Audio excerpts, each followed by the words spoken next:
want to share a story with you today that I am so very proud of. In my coaching career, I come across a great deal of individuals, and I speak to many about their challenges, about where they feel stuck, what they want out of life, where they feel like they're not getting enough and they want more. But the one story that I'm really proud of at the moment was a client came to me 8 months ago, and I have her permission to tell this story because it's a wonderful story. She came to me 8 months ago. She said, "I'm truly stuck. I'm in a career I hate. I can't stand my job. I want to do something different. And like many people, I have no idea what I want to do next. But I just know I've got to change this up because I'm going absolutely crazy." So we talked about it, and she came in, she started coaching with me, and I looked at her as I do with many other people, and I looked at what her passions are. What are the things that give her pleasure? Now, one of the big issues for this client, like again, many of my clients, was a tremendous amount of self-doubt. She didn't have the confidence to believe that she could set out and do whatever it was that she wanted to do. And yet, one of her passions was black diamond skiing. Now, in my book, anybody who can ski black diamond runs on a mountain is pretty fearless in their own way. And it's interesting to think about, where does that fearless quality show up in our lives, and how can we take that and apply it to a whole different area?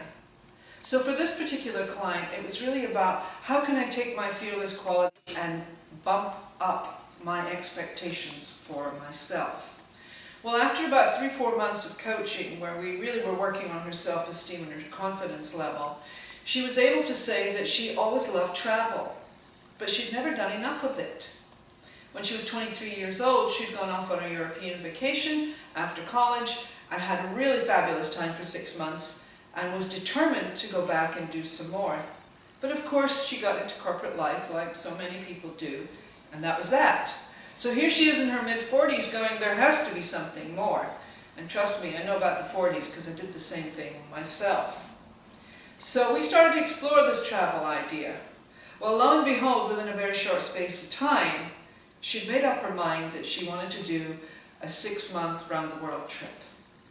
But that was meaning get rid of the job, get somebody to look after the apartment, the cat, and let go of all this idea of normalcy that she felt was very much a part of her life.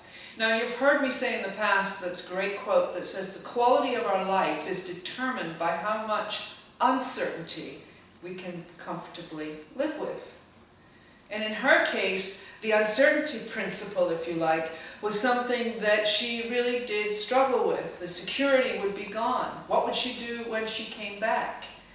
But she's decided to stay with it and see where it came, or where it took her. Well, eventually what happened was, she's quit her job. She's got somebody to take care of her apartment for 6 months and her cat. She's put all her affairs in order. And she's not too concerned about what will happen when she comes back, because she knows that after 6 months of traveling, she's going to come back a very different person than the one who went away.